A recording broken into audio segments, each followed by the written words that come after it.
할렐루야. 오늘은 느헤미야 7장입니다. 느헤미야 7장을 펼치면 익숙하지 않는 이름들과 숫자들이 빼곡히 나열되어 있습니다. 마치 성경 속 족보처럼 우리는 이 말씀을 조용히 넘어가곤 합니다. 하지만 느헤미야는 이 명단을 무의미하게 기록한 것이 아닙니다. 성벽이 완성된 그 순간 하나님은 느헤미야의 마음을 감동시켰고 그는 무너졌던 공동체의 정체성을 되살리기 위해 사람들의 이름을 다시 찾아 기록합니다. 성은 세워졌지만 도시는 비어 있었습니다. 느헤미야는 도시를 채울 사람들을 찾아 나섭니다. 하나님이 기억하시는 사람들, 하나님 나라의 역사에 응답했던 이름들을 하나씩 불러냅니다. 그 명단 속 이름은 단순한 숫자가 아니라 하나님의 감동을 따라 살아간 사람들의 흔적이었습니다. 성은 세워졌지만 아직 해야 할 일이 남아 있었습니다. 느헤미야 6장에서 드디어 성벽이 완공됩니다. 대적의 방해를 뚫고 마음을 모아 이룬 성대한 성취였습니다. 그런데 오늘 7장에 보면 느헤미야는 축제를 열거나 휴식을 취하지 않았습니다. 오히려 다시 백성들을 조직하고 이름을 확인하며 이스라엘을 재정비하는 일에 나섭니다. 왜일까요? 성벽은 완성되었지만 하나님의 일은 아직 끝나지 않았기 때문입니다. 진정한 회복은 사람을 세우는 데서 시작됩니다. 첫째, 느헤미야는 먼저 성벽 수비를 강화하고 문지기 찬양대 레인을 세웁니다. 그리고 하나님을 경외하며 충성된 사람 하나니와 하나냐를 세워 예루살렘을 다스리게 합니다. 사역은 구조가 아니라 사람입니다. 하나님은 성벽보다 그 안에 살 사람들을 보시며 능력보다 마음의 중심을 기준으로 삼습니다.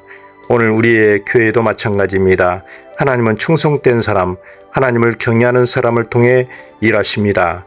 겉모양보다 중심이 중요합니다. 하나님의 공동체는 사람으로 세워집니다. 두 번째, 하나님은 느헤미야에게 다시 감동을 줍니다. 5절에 대해 하나님이 내 마음을 감동하시고 이번에는 족보와 이름을 확인하려는 감동입니다. 이것은 단순한 행정적 기록이 아닙니다. 하나님이 자신의 백성을 기억하시는 방식입니다. 그들이 누군지, 어디에서 왔는지, 어떤 사명을 가졌는지 신앙의 뿌리를 확인하고 다시 사명을 일으키는 작업입니다. 이름을 불러주심으로 하나님은 그들을 다시 공동체의 일원으로 세웁니다. 세 번째, 하나님은 정체성과 사명이 분명한 자를 세우십니다. 오늘 말씀의 대부분 이름의 나열처럼 보입니다. 그러나 이 안에는 세 부류가 등장합니다.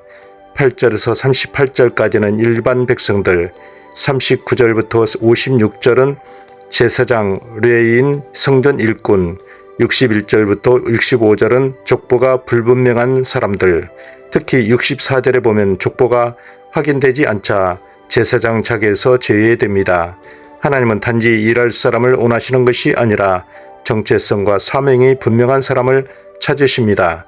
누구든지 섬길 수 있지만 하나님께서는 그 사람이 누구인지 아는 자를 사용하십니다.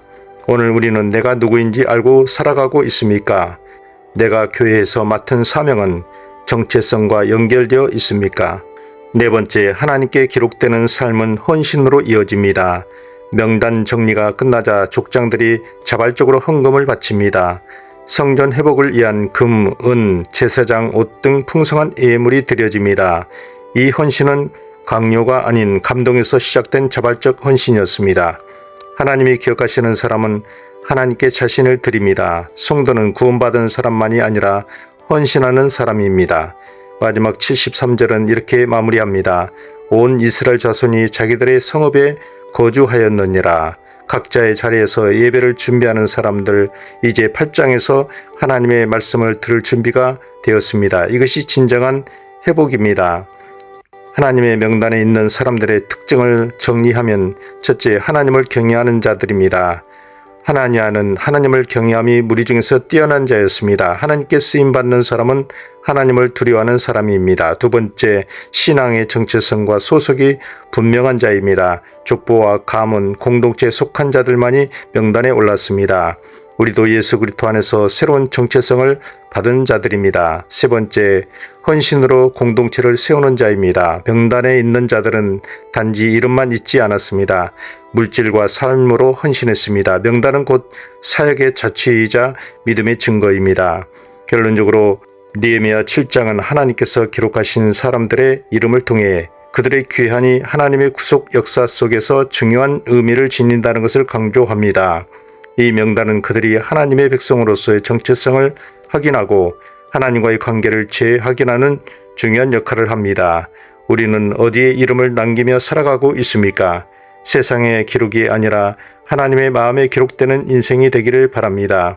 그 이름이 하늘의 생명책에 기록되기를, 그 삶이 하나님 나라를 세우는 헌신으로 이어지기를 주님의 이름으로 축원합니다. 아멘.